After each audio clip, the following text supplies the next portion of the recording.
Music team. There was a king that was going to offer a prize for an artist who could paint a picture that best depicted peace. And so paintings came from all over the place, and most people agreed that the one that looked most like peace was this picture of the mountains with a beautiful lake in front of it, and everything was still, and there was sunny skies, a few clouds in the air. But that's not the painting that won. And when people found out what painting won, they were shocked because the painting was in this stormy scene, again with mountains, but there was lightning in the sky and dark clouds and waves on the lake and wind. You could tell that it was windy. But if you looked real closely, in the rocks was a tree coming out. And in that tree was a nest. And in the nest was a mother bird feeding her baby. And he said she depicted peace. That painting depicted peace because that bird represented the peace within the storm. That it's easy to be peaceful when everything's going well. It's easy to be calm and still when things are going well, but when things are stormy, it's not as easy. It's much easier to be stormy than at peace. And I share that story because today we're talking about Brene Brown's book, The Gifts of Imperfection, and we're on week 8 of a 10-week series on how to live a wholehearted life. A wholehearted living is all about engaging with life in a joyful way, in a fulfilling way. And this eighth guidepost is about cultivating calm and stillness and letting go of anxiety. I thought, oh, this is a good one for me. Letting go of anxiety. Brene Brown says she fought this. It's fun to read her chapters because each week she's really like, no, I didn't want this to be the case. I don't want to have to do this. I don't want to have to meditate. I don't want to have to be calm. I'm good at anxiety. But she realizes that from her research that people who live a wholehearted life are spiritual people. They've learned how to practice being calm and practice being still. And they have a contemplative practice in their lives that helps them do this. She talks about calm. She says calm is creating perspective and mindfulness while managing emotional reactivity. Most of us have been in that situation, emotional reactivity. Things happen and we react and there's angst but calm, if we practice, when something then happens, we can calm ourselves down. She says freaking out never helps. Amen. Yeah. But how many times do we freak out when something happens that we don't want to happen? And then she goes on to say about stillness. Stillness is not about focusing on nothingness. It's about creating a clearing. It's opening up an emotionally clutter-free space and allowing ourselves to feel and think and dream and question. So we want to open that space. We want to allow that space in our lives so that we can feel Spirit's presence, so we can know our own spiritual nature. This is important to practice because it doesn't just happen. It never just happens. But if we have a regular practice, then when something happens that could cause us a lot of angst, we're more able to handle it calmly, quietly. So have some type of contemplative practice in our lives. We can practice awareness, just being aware of our surroundings, being aware of what's around us. We can practice mindful breathing. That can calm us down. Taking deep breaths, counting before we say something. And practice mindfulness in everything that we do. Notice your chewing when you're eating. Notice the flavors, the textures. How many people eat in front of the TV? I do. That's not mindful eating. Both take practice. I love, Pema Chodron talks about in her book, When Things Fall Apart, that when you're in Nepal, at night, the dogs are always barking. It's like relentless. The dogs are always barking. And then she said, about every 20 minutes, they stop. They all stop. And it's quiet. And it's calm. And she said, then there's this sense of, and then they start up again. And she compares that to starting a meditation practice. That when you first start a meditation practice, the dogs are always barking. But if you stick with it, you eventually start having some gaps of quiet, of calm. It's really important to have a contemplative practice in your life. Connecting with that inner calm, creating that space. I love when we talk about at Christmas Eve, there's no room at the inn. There's no room in the inn when your mind is filled with chatter. It's creating that space, that spaciousness. In the book of the Gospel according to Mark in chapter 4, there's a story about Jesus getting into a boat with his disciples. And he goes to the back of the boat and promptly falls asleep. And as he's sleeping, a storm picks up on the water, and the waves are crashing against the boat, and water's filling the boat, and his disciples are getting really fearful, and they wake him up and say, Master, won't wake up. Don't you worry about us? Aren't you scared for our lives? And he just looks at the waves and the storm and says, Peace, be still. And the waves calm, and everything's fine. And he says, Oh, you of little faith. And of course, the apostles say to him, I forget. What did they say to him? Who is this person? Who is this person who even the waves listen to him? I love that story because it's not about the literal story. Now, did that happen? Who knows? Did it happen like that? I don't know. But metaphysically, what it means to us. We often have storms in our lives.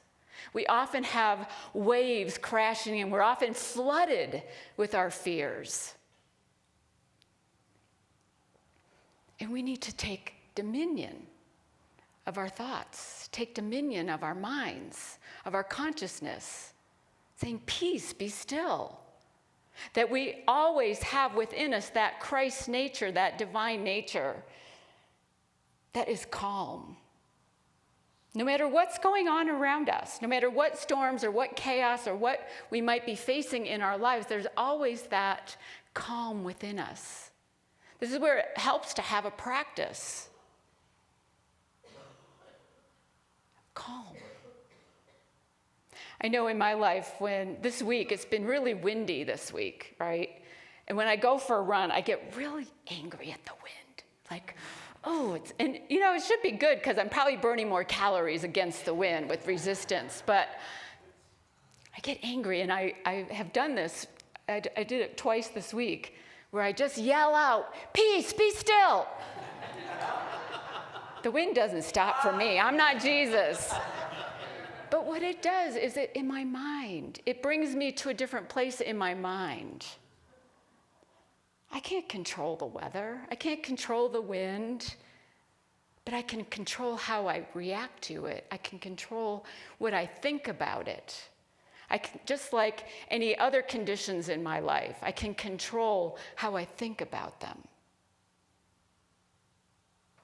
That's one of Unity's principles, that we don't change necessarily the outer conditions of our worlds, but we change how we experience them with our thoughts.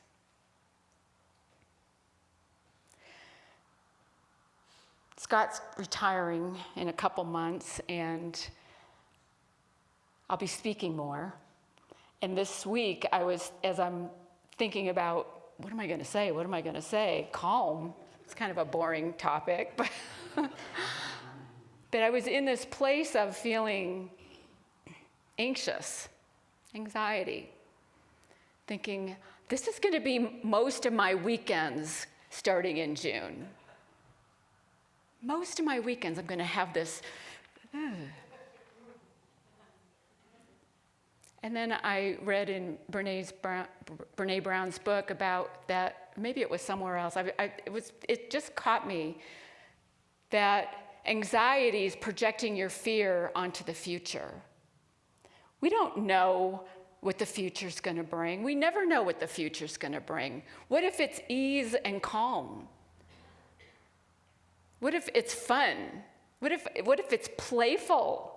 Scott talked about playful last week. What if it's playful? What if on the other side there's this joy? What if preparing talks for me just became easy? That's a possibility. Out of all realms of possibilities, that's a possibility. I'm going to hold that one. That's on my vision statement for Prosperity Plus, by the way. And I'm pretty good at manifesting my visions, right? It's really interesting how we can let ourselves get there so easily, so easy, right? To get to a place of anxiety, a place of, I don't know. But have a practice that helps calm yourself down. So important in your life. Whatever it is for you, for me, it's meditation, it's journaling, it's running, walking, whatever it is for you. There's a Olympic British diver, Tom Daley. Anybody heard of him? He was a gold medalist in the 2021 Olympics, and he's as well known for diving as he is for knitting. And he would knit in between his races or his dives. And he said that calmed him down. Knitting calmed him down. He says, knitting is my way of finding calm, mindfulness, and relieving stress. And he knits things and then donates them and gives them money to charity. Or sells them, gives them money for charity, which I think is beautiful. He found his way of being calm. We all have our own ways of being calm, or finding that calm. Be that calm within the storm, of allowing ourselves to be that calm. We can all do that. Kevin and I watched a movie on Friday called The Cokeville Miracles. Anybody see it? It came out in 2015. We just saw it for the first time on Friday, but it's about a true story that happened in 1986 of David and Doris Young, who go to Cokeville, Wyoming, with a homemade bomb and lots of weapons, guns, to an elementary school. And I won't give it away because I think it was a good movie. I would recommend watching it. When we watched the trailer and it said your most terrifying thing that could happen, and I'm like, oh, I don't know if I want to watch this. But so while they were in the midst of this terrifying thing happening at the elementary school, you see the children praying together, calming themselves down. You see the parents get off the phone hearing what's happening, and before they go to the school, they kneel down and pray. Now, they may be praying to some God out there, I don't know. It doesn't really matter. That's what calms them down. It can be God out there, if that's where God is for you. It can be God inside, within us, the Spirit, the essence. But they all found a way to calm themselves in the midst of this horrific thing that was happening. True story. I'd recommend watching. I'm not going to give it away because I don't think you want to know ahead of time what happens. Sorry, not going to tell you. So are you willing to practice some type of something contemplative? Are you willing to allow yourself to be the calm in the storm? It's a much better way to live instead of freaking out. In my spiritual directions program, this past semester, I just finished a contemplative practices class. So we had 8 weeks of different contemplative practices. And then I start another one in April, right after Easter, contemplative practices 2. So I don't know what that's going to bring, but I shared the welcoming prayer at the burning bowl, and I shared Lectio Divina at the meditation service we did on Tuesday, and I want to share another one with you today. I want to lead you through a guided meditation. I'm going to ask Janice to come up to help set the tone for it. And this one is called Examine, the Examine prayer. This is a prayer that is typically done at the end of the day, just before you go to sleep in bed, where you're looking at your day. You're looking at the events of the day. You're looking at how you felt during the day. You're recognizing Spirit's presence in your day. Now, it can be done any time of day. It can be a lunchtime examine. Today, we're going to look at it from the last week, things that went on in the last week. And so we want to examine the feelings that we held this week. And what is Spirit's message maybe in those feelings? And so I invite you to now to gently close your eyes. Take a few deep breaths.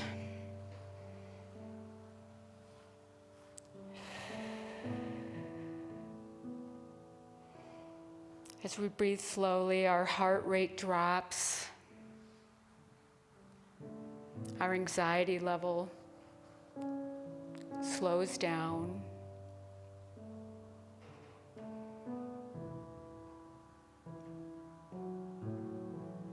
We can come to that place of knowing more fully that we are the flow of life, that life is flowing through us. Breathe deeply.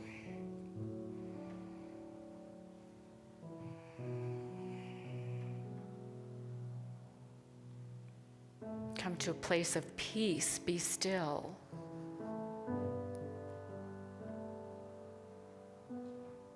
Stilling all those thoughts that might be going through your head, scrolling through like a ticker tape.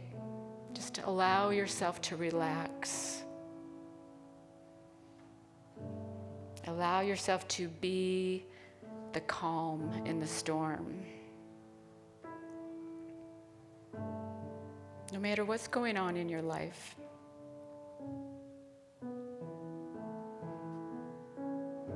Just rest in knowing you are in the presence of Spirit. You are in love's presence.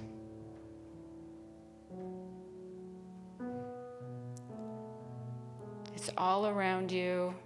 It's within you. It is you.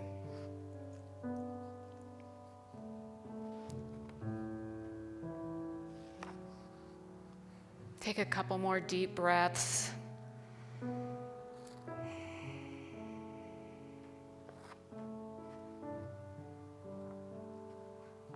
Now take a moment to remember the events of your life this past week.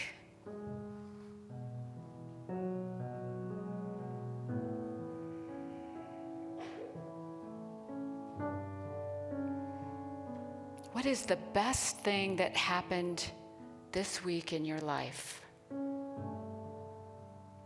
Could be something big or something small, doesn't matter. Remember that moment and experience it all over again.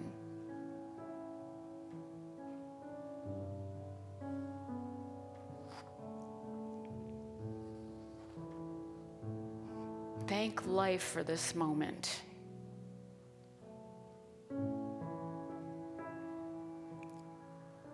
Now shine a light on that moment. Shine a light so that when you look back on it, you can see how Spirit was present in that moment.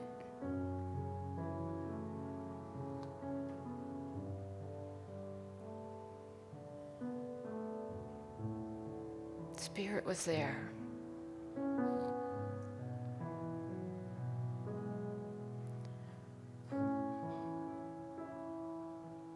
Now looking back over your week, how did you feel in things that happened? Notice which feelings really stand out for you from this past week. It could be anything. It could be joy, it could be anger, isolation, jealousy, powerlessness, gratitude. It could be anything. Maybe it was a difficult week for you. Maybe it was an easy week.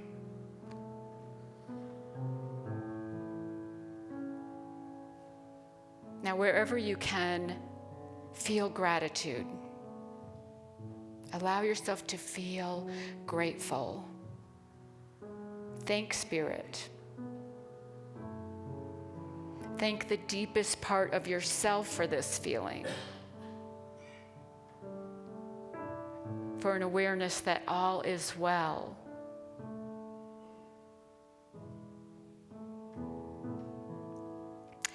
And where you feel you may not have lived up to your highest potential, forgive yourself.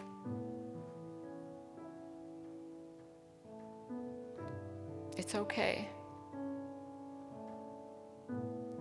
Life's a journey, and we're not always going to express from our highest selves.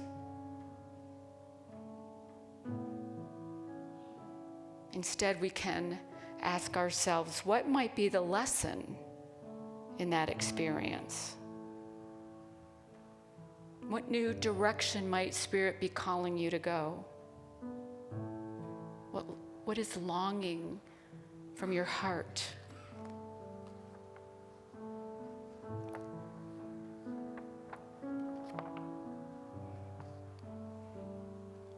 What is one thing you need to ask of Spirit within to strengthen you?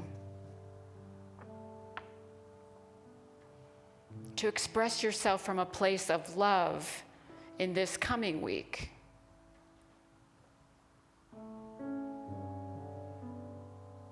How can you be the calm in the storm this week? No matter how high the waves, how rocky the boat, how strong the wind, how flooded your mind gets with fears, you can be the calm. The Christ within you is your center. Your calm. Carry it with you as you go forth this week.